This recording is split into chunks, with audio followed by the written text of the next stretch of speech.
আমার নবী বললেন, আমার নবীকে 3 জায়গায় এমন ভাবে আঘাত পাইল, আমার নবী কষ্টে বুকটা ফেটে যায়। আমার নবীর কোনো কিছু ভালো লাগে না, আমার নবীর মন খারাপ থাকে, আমার নবী বসে থাকে। আল্লাহ তাআলা বলেন, ও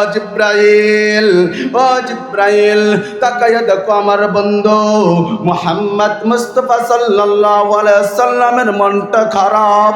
যাকে আমি সৃষ্টি না করলে আসমান জমিন চন্দ্র সূর্য কোনো কিছু সৃষ্টি করতাম না, তার মন খারাপ, আমার ভালো লাগে না। জিব্রাইল আমিন বলে, ও আমার রব, তাহলে আমি কি করব? আল্লাহ তাআলা ডাক দিয়ে বলে, জিব্রাইল তোমার কিছু করতে হবে না, তোমার কিছু করতে হবে না। তোমাকে দ্বারা আমি যদি তাকে কোনো কিছু দেই সে খুশি হবে না। ও জিব্রাইল তুমি একটি কাজ করো, আমার বন্ধুকে আমার বাড়িতে নিয়ে আসো। কন্যা সুবহানাল্লাহ। এই রজব মাসের কোনো প্রস্তুতি আমাদের মাঝে নাই। এই রজব মাসে আল্লাহ তাআলার বন্ধু আপনার আমার নবী মুহাম্মদ মুস্তাফা সাল্লাল্লাহু আলাইহি ওয়াসাল্লামকে 7 আসমান পাড়ি দিয়া, সিদরাতুল মুনতাহা পাড়ি দিয়া আল্লাহ তাআলার আরশে নিয়ে গিয়েছিলেন। এবার প্রশ্ন আসতে পারে, আল্লাহ তাআলা কেন আমার নবীকে আল্লাহ তাআলার বাড়িতে নিয়ে গেছেন? মুহতারাম হাজিরিন, কিতাবের ভাষায় কিতাবের মধ্যে আছে আল্লাহর নবীকে আল্লাহ তাআলার বাড়িতে দাওয়াত করার 3টি কারণ। 3টি কারণের মধ্যে 1 নম্বর কারণ হলো আল্লাহর নবী আমার নবী মুহাম্মদ মুস্তাফা সাল্লাল্লাহু আলাইহি সাল্লামের অন্যতম অভিভাবক ছিলেন নবীর চাচা আবু তালিব। যখন রজব মাস আসে, রজব মাসের 1ম তারিখে, 1ম সপ্তাহের মধ্যে আল্লাহর নবীর চাচা আবু তালিব ইন্তেকাল করেন। যখন আবু তালিব ইন্তেকাল করেন, আল্লাহর নবীর মনটা ভেঙে গেল। আল্লাহর নবী কান্না করেন, আল্লাহর নবী ঘরের ভিতরে ঢুকে যায়, কান্না করে, বাইরে কান্না করে। আল্লাহর নবী ঘরের ভিতরে যাওয়ার পর যখন কান্না করতেছে, আম্মা জান খাদিজাতুল কুবরা রাদিয়াল্লাহু তাআলা আনহা ডাক দিয়া বলেন, ও আমার প্রাণের স্বামী, আপনি কান্না করেন কেন? আমার নবী ডাক দিয়া বলেন, ও খাদিজা, আমার বাহিরের গার্জিয়ান ছিলেন আবু তালিব, আমার চাচা দুনিয়া থেকে চলে গেছেন। এখন আমার বাহিরের কোনো গার্জিয়ান নাই।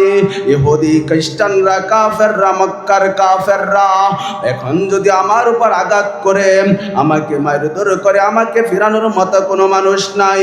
আম্মা জান খাদিজাতুল কুবরা ডাক দিয়ে বলেন, ও আমার স্বামী, ও নবী, আপনি আল্লাহ তাআলার উপর ভরসা রাখুন। তাওয়াক্কালতু আলাল্লাহ, আল্লাহ তাআলার উপর ভরসা রাখুন। ও আমার প্রাণের স্বামী, আপনার বাহিরের অভিভাবক ছিলেন আবু তালিব কবর জগতে আছেন, দুনিয়া থেকে আবু তালিব চলে গেছেন। আমি আপনার ঘরের অভিভাবক, আপনার স্ত্রী খাদিজা। আল্লাহর নবী ডাক দিয়ে বলেন, হ্যাঁ খাদিজা, তুমি আমার ঘরের অভিভাবক, আমার সুখে দুঃখে সমস্ত কিছু তোমার কাছে বিলীন করি, তোমার কাছে বলে, ও আমার প্রাণের স্ত্রী, তোমার কাছে বলে। আম্মা জান খাদিজাতুল কুবরা বলেন, ও আমার প্রাণের স্বামী, আপনি সমস্ত কিছু আমার কাছে বলেন, কিন্তু আমার মনে সাক্ষী দেয় আমি মনে হয় দুনিয়াতে আর বেশি দিন বাঁচবো না। আমারও হায়াত মনে হয় কমে আসছে। ও আমার প্রাণের স্বামী, আপনার কোনো চিন্তার কারণ নাই, আমার মনে সাক্ষী দেয় আপনার অভিভাবক স্বয়ং আল্লাহ হবেন। কোন সুবহানাল্লাহ। মুহতারাম হাজিরিন, যখন আম্মা জান খাদিজা আল্লাহর নবীর প্রশ্নের উত্তরে কথা বলেন, আল্লাহর নবী বলেন, খাদিজা তুমি এগুলা কি বলো? আমার বাহিরের অভিভাবক আবু তালিব কবর জগতে আছে, দুনিয়াতে নাই। তুমি যদি দুনিয়াতে না থাকো আমি কাকে নিয়ে বাঁচবো? কিতাবের ভাষায় কিতাবে লেখেন পরের সপ্তাহে আম্মা জান খাদিজা ইন্তেকাল করেন। আল্লাহর নবীর চাচা আবু তালিব মারা যায় পরের সপ্তাহে রজব মাসে। আম্মা জান খাদিজাতুল কুবরা রাদিয়াল্লাহু তাআলা আনহা মারা যায়। আল্লাহর নবী মনে অনেক কষ্ট পাইলেন। আল্লাহর নবী বলেন, এই মক্কা শহরে আমার আর আপন বলতে কেউ নাই। আমি এই মক্কা শহরে আর থাকবো না। আমি আর এই মক্কা শহরে থাকবো না। এই মক্কা থেকে প্রায় 59 বর্গ কিলোমিটার দূরে তায়েববাসীর মধ্যে তায়েব একটি জায়গার নাম। ওই তায়েবে আমি চলে যাইব। ওই জায়গায় আমি একদিন নাই, 2 দিন নাই, প্রায় 6 বছর ছিলাম। প্রায় 6টি বছর ওই জায়গায় আমার শিশুকাল পার করছি। আমার দাত্রীমা হালিমাতুস সাদিয়ার বাড়িতে আমি ছিলাম। আমি ওই তায়েববাসীদের কাছে চলে যাইব। আল্লাহর নবী মক্কা থেকে আল্লাহর নবীর পালক পুত্র যায়েদকে নিয়া তায়েবের ময়দানে চলে গেলেন। তায়েবের কাছে যাওয়ার পর তায়েবের অভিভাবক যারা ছিল, তায়েবের শহরের অভিভাবক যারা ছিল, যারা নেতা ছিল, তাদেরকে আল্লাহর নবী বলেন, ও তায়েববাসীরা তোমরা আমার বড়ই আপন। তোমাদের এই দেশে এই তায়েবে আমি প্রায় 6 বছর ছিলাম। আম্মা জান হালিমাতুস সাদিয়ার দুধ পান করেছি। এই তায়েবের রক্ত আমার শরীরে আছে। ও তায়েববাসীরা তোমরা শোনো শোনো শোনো, কান খাড়া করিয়া শুনিয়া রাখো। ও তায়েববাসীরা তোমরা যাদের মূর্তি পূজা করো, তোমরা যাদের মূর্তি পূজা করো, তাদের পা আছে কিন্তু দাঁড়াবার শক্তি নাই, হাত আছে কিন্তু হাত নাড়াবার শক্তি নাই, চোখ আছে কিন্তু চোখে দেখার শক্তি নাই, কান আছে কানে কথা শোনার শ্রবণ করার শক্তি নাই, নাক আছে নাক দিয়া কোনো গ্রাণ গ্রহণ করার শক্তি নাই। সুতরাং তোমরাই দেখো, তোমরাই তোমাদের রবকে বানাইছ, আবার পিছন দিয়া আক্কওয়ালা বাঁশ দিয়া খাড় করাইয়া রাখছ। তার কোনো শক্তি নাই, তার কোনো শক্তি নাই। তার তোমরা ইবাদত বন্দেগী করিও না, তার মূর্তি পূজা করিও না, তার কাছ থেকে চলে আসো। আল্লাহর নবীর এই প্রশ্ন করার পর, আল্লাহর নবীর এই প্রস্তাবের পর তায়েবের যারা জ্ঞানী গুণী ছিল তারা বলতে লাগলো, আমার মুহাম্মদ যা বলেছে সত্য বলেছে, সত্য বলেছে। আমরা যাদের মূর্তি পূজা করি তাদের হাতে তো কোনো শক্তি নাই, তাদের হাতে তো কোনো শক্তি নাই, তাদের কেন মূর্তি পূজা করব? ওই তায়েবের জ্ঞানী গুণী লোকরা আমার নবীকে বললেন, ও মুহাম্মদ তুমি প্রায় 59 বর্গ কিলোমিটার থেকে এই তায়েবের ময়দানে আসছ, তুমি যাও তোমার মক্কায় চলে যাও। আমরা কিছু জ্ঞানী গুণী ব্যক্তিরা বৈঠক করিয়া তোমাকে জানাবো আমরা কি তোমার ধর্ম ইসলাম গ্রহণ করব কিনা। আমার নবী এই কথার উত্তরে আমার নবীর পালক পুত্র যায়েদকে নিয়া হাঁটি হাঁটি পা পা করে হাঁটতে লাগলেন। হাঁটি হাঁটি পা পা করে মক্কার দিকে চলে আসতে লাগলেন। যখন চলে আসতেছিলেন ওই তায়েবের কিছু মুনাফিক আছে, আজও এই সমাজে কিছু মুনাফিক আছে, আলেম ওলামাদের কথা শুনতে পারে না, আলেম ওলামাদের কথা শুনে না, কোরআন হাদিসের কথা শুনে না, মসজিদ মাদ্রাসা দেখতে পারে না, মসজিদ মাদ্রাসার পিছনে লেগে থাকে একজন মানুষ উপরে উঠতেছে, তাকে কিভাবে ডাউন করবে সেই চিন্তাই দেখে ওই মুনাফিকের দল। আল্লাহ তাআলা স্পষ্ট ভাষায় বলে দিয়েছেন, ইন্নাল মুনাফিকিনা ফিদ দারকিল আসফালি মিনান নার।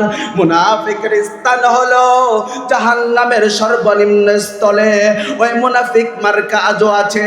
ওই তায়েবের মুনাফিকরা তারা বলতে লাগলো, ও আমার যুবক ভাইরা, ও যুবকরা তোমরা কে কোথায় আছো?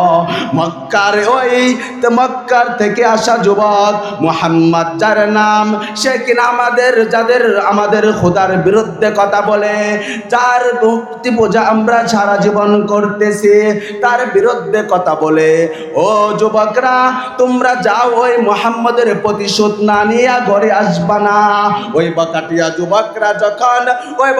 যুবকরা যখন এই কথা শুনলো, বকাটিয়া যুবকদেরকে তায়েবের ওই মুনাফিকের দল আমার নবীর পিছনে লালাইয়া দিলেন, আমার নবীর দিকে ছুটে আসতে লাগলো। আমার নবীর পিছনে ছুটে যখন আসতে লাগলো, আমার নবীর পালক পুত্র জায়েদ বলতে লাগলো, আমার প্রাণের পিতা, ও আমার নবী মুহাম্মদ মুস্তাফা সাল্লাল্লাহু আলাইহি ওয়াসাল্লাম, পিছন দিয়া তাকাইয়া দেখেন ওই তায়েবের যুবকরা আমাদের দিকে আসতেছে। আমার নবী ডাক দিয়া বলেন, ও জায়েদ, তারা আমাদের পিছনে কেন আসবে? আমি তো কাউকে গালি দেই নাই, আমি তো কাউকে মারি নাই, আমি তো কারো বিরুদ্ধে কোনো কথা বলি নাই, তারা আমার বিরুদ্ধে কেন লাগবে?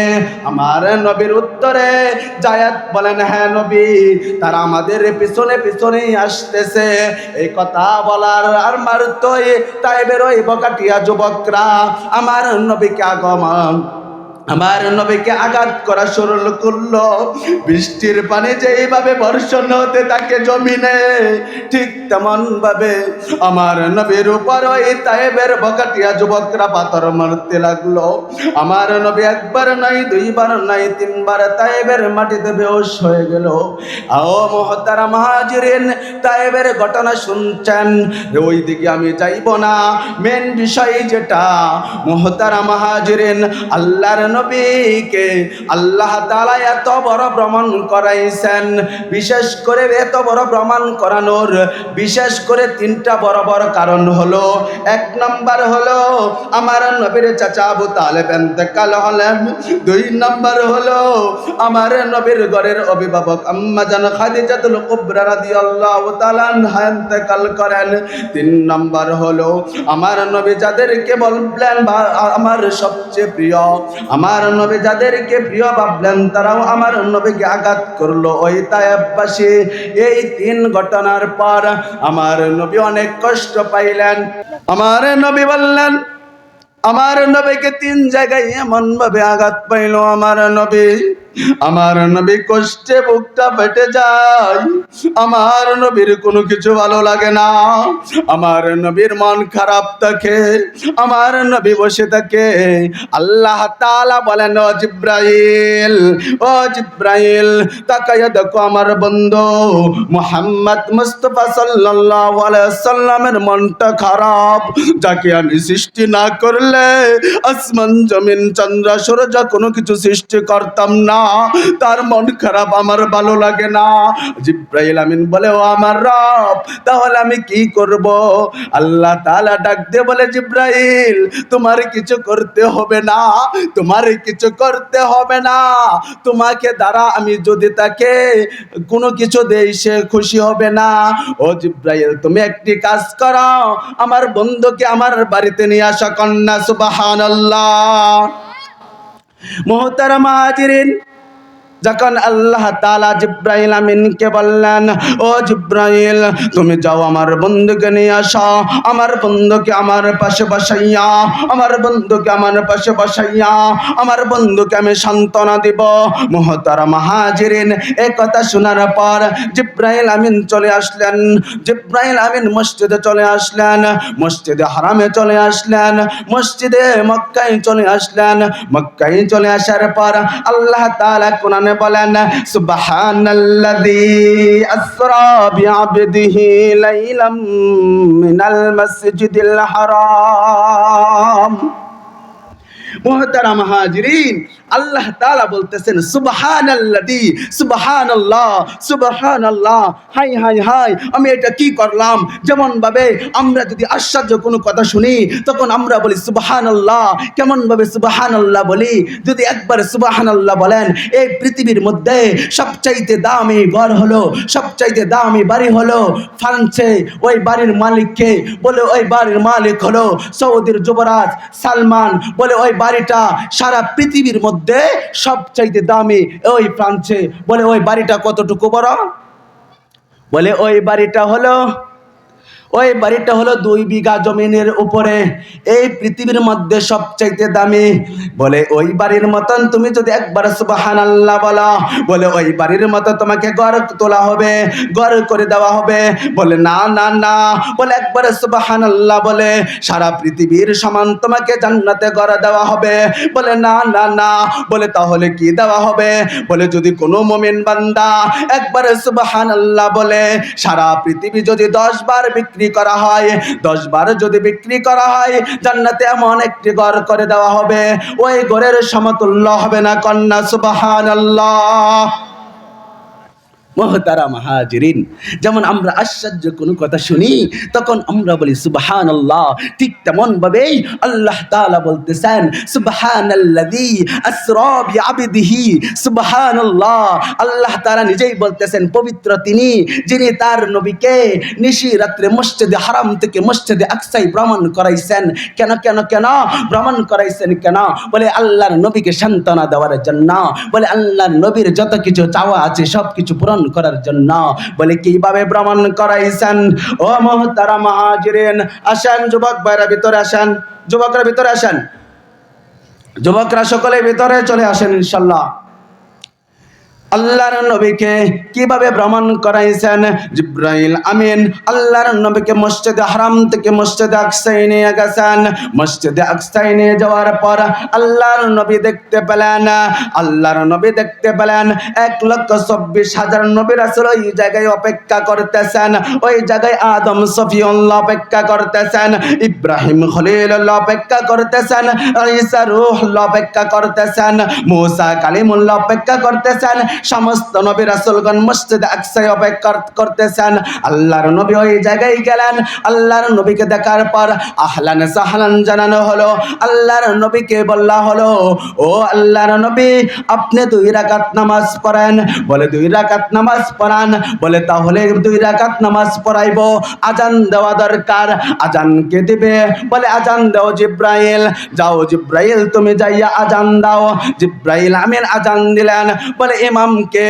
বলে ইমাম আর কেউ নাই, আপনার নবী আমার নবী আকাই নামদার তাজদার মদিনা মুহাম্মদ মুস্তাফা সাল্লাল্লাহু আলাইহি ওয়াসাল্লাম হলেন ইমাম। আদম সফিউল্লাহ হল মুক্তাদি, ইব্রাহিম খলিলুল্লাহ হল মুক্তাদি, ঈসা রূহুল্লাহ হল মুক্তাদি, মুসা কালিমুল্লাহ হল মুক্তাদি। এইভাবে সমস্ত নবী রাসূলগণ হলেন মুক্তাদি। আমার নবী আপনার নবী হলেন ইমাম। কন্যা সুবহানাল্লাহ। আমার নবী আপনার নবী ইমাম। ইমামতিতে আমার নবীর ইমামতিতে 2 রাকাত নামাজ পড়া শেষ হলো। 2 রাকাত নামাজ পড়া শেষ হওয়ার পর আদম সফিউল্লাহ বক্তব্য দিল, ঈসা রূহুল্লাহ বক্তব্য দিল, মুসা কালিমুল্লাহ বক্তব্য দিল। এইভাবে 312 জন রাসূল বক্তব্য দেওয়ার পর সর্বশেষ প্রধান অতিথি আকাই নামদার তাজদার মদিনা মুহাম্মদ মুস্তাফা সাল্লাল্লাহু আলাইহি সাল্লাম বক্তব্য দিলেন। কোন সুবহানাল্লাহ। আমার নবী যখন বক্তব্য দেওয়ার পর জিব্রাইল আমিন ডাক দিয়া বলেন, ও নবী চলুন আল্লাহ তাআলার কাছে চলে যাই, দেরি তো হয়ে যাচ্ছে। আল্লাহর নবী বলেন চলো জিব্রাইল চলো, আল্লাহ তাআলার দরবারে চলে যাই। আল্লাহ তাআলার দরবারে যাওয়ার জন্য জিব্রাইল আমিন আল্লাহর নবীকে নিয়া বুরাকে চড়াই হইয়া এক টান দিলেন। প্রথম আসমানের গেটের সামনে চলে গেলেন। প্রথম আসমানের গেটের সামনে যাওয়ার পর প্রথম আসমানের দরজায় টক করলেন। ফটকের মধ্যে নক করার পর আল্লাহর নবী বলতে লাগলেন, আল্লাহর নবীকে নিয়ে জিব্রাইল আমিন যখন প্রথম আসমানে যাওয়ার পর যখন নক করলেন, ওই পাশ থেকে ফেরেশতা, প্রথম আসমানের দারওয়ান ফেরেশতা বলে, কে তুমি? জিব্রাইল আমিন বলেন, আনা জিব্রাইল, আমি হলাম জিব্রাইল। বলে তোমার সাথে কে? বলে আমার সাথে হলো মুহাম্মদ মুস্তাফা সাল্লাল্লাহু আলাইহি ওয়াসাল্লাম আখিরি নবী। বলে উনি কেন এসেছেন? উনি আসার কি অনুমতি আছে নাকি?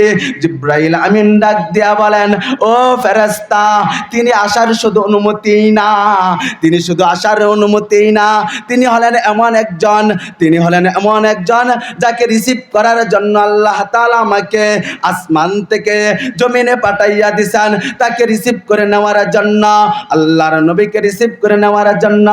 ওই প্রথম আসমানের দারওয়ান ফেরেশতা বলে, তাহলে আর কিছু শোনার দরকার নাই। গেটটা খুলে দিলেন, আল্লাহর নবীকে নিয়া জিবরাইল আমিন প্রথম আসমানে চলে গেলেন। প্রথম আসমানে যাওয়ার পর আল্লাহর নবী দেখতে পেলেন আদম সফিউল্লাহ, বাবা আদম সফিউল্লাহ। আল্লাহর নবী আদম সফিউল্লাহর সাথে সালাম বিনিময় করলেন, মত বিনিময় করলেন। আল্লাহর নবী হযরত আদম সফিউল্লাহর সাথে কথা বলার পর আল্লাহর নবীকে নিয়ে যাওয়া হলো দ্বিতীয় আসমানে। আল্লাহর নবী দ্বিতীয় আসমানে যাওয়ার পর দেখতে পেলেন হযরত ঈসা ও ইয়াহইয়া আলাইহিস সালাতু ওয়াস সালাম। আল্লাহর নবী ওই দুই নবীর সাথে কথা বললেন, চলে গেলেন তৃতীয় আসমানে। তৃতীয় আসমানে যাওয়ার পর দেখতে পেলেন হযরত ইউসুফ আলাইহিস সালাতু ওয়াস সালাম। ইউসুফ আলাইহিস সালাতু ওয়াস সালামের সাথে সালাম বিনিময় হলো। ইউসুফ আলাইহিস সালাতু ওয়াস সালামের সাথে সালাম বিনিময় হওয়ার পর চলে গেলেন চতুর্থ আসমানে। চতুর্থ আসমানে যাওয়ার পর দেখতে পেলেন হযরত ইদ্রিস আলাইহিস সালাতু ওয়াস সালামকে। চতুর্থ আসমানে ইদ্রিস আলাইহিস সালাতু ওয়াস সালামের সাথে সালাম বিনিময় হয়। চলে গেলেন পঞ্চম আসমানে। পঞ্চম আসমানে যাওয়ার পর দেখতে পেলেন হযরত হারুন আলাইহিস সালাতু ওয়াস সালামকে। হারুন আলাইহিস সালাতু ওয়াস সালামের সাথে সালাম বিনিময় করলেন। চলে গেলেন ষষ্ঠ আসমানে। ষষ্ঠ আসমানে দেখতে পেলেন মুসা কালিমুল্লাহ। সপ্তম আসমানে যাওয়ার পর দেখতে পেলেন হযরত ইব্রাহিম খলিলুল্লাহকে। সপ্তম আসমানে যাওয়ার পর শুধু ইব্রাহিম, বাবা ইব্রাহিমকেই দেখেন নাই, ও দুস্থ বুজুর্গ। সপ্তম আসমানে দেখতে পেলেন একজন বৃদ্ধ লোক বসা, পাশে কিছু বাচ্চারা খেলাধুলা করতেছে। আল্লাহর নবী জিজ্ঞাসা করেন, ও জিব্রাইল ভাই, ওই বৃদ্ধ লোকটাকে, ওই মুরব্বী লোকটাকে? আল্লাহর নবীর উত্তরে জিব্রাইল আমিন বলেন, ও নবী, উনি হলেন আপনার জাতির পিতা, আপনার পিতা হযরত ইব্রাহিম আলাইহিস সালাতু ওয়াস সালাম। আল্লাহর নবী বলেন, তাহলে উনি এইখানে সামনে যে মাসুম বাচ্চারা খেলাধুলা করতেছে, বলে তারা কারা? বলে তারা হলো যারা মাসুম বাচ্চা, যারা শিশুকালে যারা ইন্তেকাল করেন। আপনার আমার ঘরে আপনার আমার নাতিরা শিশুকালে মরে কি মরে না? যারা শিশুকালে মারা যায়, তাদের জন্য আপনার আমার চিন্তার দরকার নাই। তারা শিশুকালে মারা গেছেন, তারা বিনা হিসাবে জান্নাতি। তাদের শিক্ষক হলেন হযরত ইব্রাহিম আলাইহিস সালাতু ওয়াস সালাম। আপনি আর আমি দুনিয়ায় বেঁচে রইলাম, সুদে ঘুষে খায়া বড় হইলাম, কত নাফরমানি করলাম, আল্লাহ তাআলার কোনো হুকুম আহকাম মানলাম না। ও দুস্থ বুজুর্গ, ভালোভাবে বুঝান। আল্লাহর নবী যখন দেখতে পেলেন ওই বাবা ইব্রাহিম আলাইহিস সালাতু ওয়াস সালামকে সপ্তম আসমানে, তখন দেখতে পেলেন সপ্তম আসমানে হযরত ইব্রাহিম আলাইহিস সালাতু ওয়াস সালাম একটি ঘরের পাশে ডালান দিয়ে বসা। আল্লাহর নবী ডাক দিয়ে বলেন, ও জিব্রাইল, ওই ঘরটাকে? বলে ওই ঘরটার নাম হলো বাইতুল মামুর। বলে বাইতুল মামুর কেন?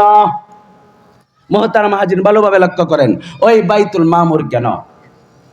বলে ওই বাইতুল মামুর কোথায় উপস্থিত? বলে আমাদের কাবার উপর সরাসরি পরে ওই বাইতুল মামুর উপস্থিত। বলে ওইখানে ইবাদত বন্দেগী কারা করে? বলে ওইখানে ইবাদত বন্দেগী ফেরেশতারা করে। বলে কতজন ফেরেশতা করে? মুহতারাম হাজিরিন, ভালোভাবে লক্ষ্য করেন, আপনি 2 রাকাত নামাজ পড়িয়া, আপনি তাহাজ্জুদ পড়িয়া, একদিন তাহাজ্জুদ পড়িয়া মাদ্রাসা মসজিদ করিয়া নিজেকে অনেক বড় মনে করেন। আপনি জানেন না, আপনার মতন সলিমউদ্দিন, আপনার মতন কলমউদ্দিন আল্লাহ তাআলার ইবাদত বন্দেগী যদি না করেন, আল্লাহ তাআলার কোনো দিক দিয়া ইজ্জত সম্মান কমবে না। আল্লাহ তাআলার ইবাদত বন্দেগী আপনার ইবাদত বন্দেগী দ্বারা আল্লাহ তাআলার কোনো দিক দিয়া ইজ্জত সম্মান বাড়বেও না, কমবেও না। কারণ আল্লাহ তাআলাকে সিজদা দেওয়ার মানুষের অভাব নাই, আল্লাহ তাআলাকে সিজদা দেওয়ার কে জিনিসের অভাব নাই, ফেরেশতার অভাব নাই। কেমন ভাবে? বলে ওই বাইতুল মামুরে কতজন মানুষ ইবাদত করে? বলে কোন মানুষ ইবাদত করে না। বলে কারা ইবাদত করবে? ওই বাইতুল মামুরে ফেরেশতারা ইবাদত করে। বলে ওই ফেরেশতারা কয় ওয়াক্ত নামাজ পড়ে? মুহতারাম হাজিরিন, বলে ওই বাইতুল মামুরে একসাথে 70,000 ফেরেশতা নামাজ পড়ে। বলে প্রতিদিনই কি একই ফেরেশতা নামাজ পড়ে? বলে না না না, একসাথে 70,000 ফেরেশতা নামাজ পড়ে না। বলে যদি একবারে যে 70,000 ফেরেশতা নামাজ পড়ে, ওই 70,000 কিয়ামতের আগ পর্যন্ত আর সিরিয়াল পাইবে না। একবার চিন্তা করেন, তাহলে কত অসংখ্য ফেরেশতা আল্লাহ তাআলা বানায় রাখছেন। তাহলে আপনার আমার আল্লাহ তাআলার গোলামি করলে লাভ কার? আমার না আল্লাহর? আমাদের লাভ আল্লাহ তাআলার গোলামি করার জন্য। যদি আল্লাহ তাআলার গোলামি করি, আমাদের লাভ, আল্লাহর লাভ না। ও দোস্ত বুজুর্গ, আল্লাহর নবী 7 আসমান পাড়ি দিয়া 8 জন নবীর সাথে সাক্ষাৎ করিয়া আল্লাহর নবী বাইতুল মামুর থেকে সিদরাতুল মুনতাহা গেলেন। সিদরাতুল মুনতাহা দেখিয়া আল্লাহর নবী চলে গেলেন আসমানে, আল্লাহ তাআলার আরশে। কন্যা সুবহানাল্লাহ। আল্লাহর নবী চলে গেলেন আরশে। আরশে যাওয়ার পর আল্লাহর নবী পায়ের থেকে, আল্লাহর নবীর পাও থেকে জুতা মুবারক খুলতেছে। আল্লাহ তাআলা ডাক দিয়া বলেন, নবী আমার, ও নবী আপনি জুতা খুলবেন না, ও নবী আপনি জুতা খুলবেন না। আল্লাহর নবী বলে, আরশের ময়দানে চলে আসছি, আরশে আজিমে চলে আসছি, এইখানে জুতা নিয়ে তোমার সামনে কেমনে আসবো?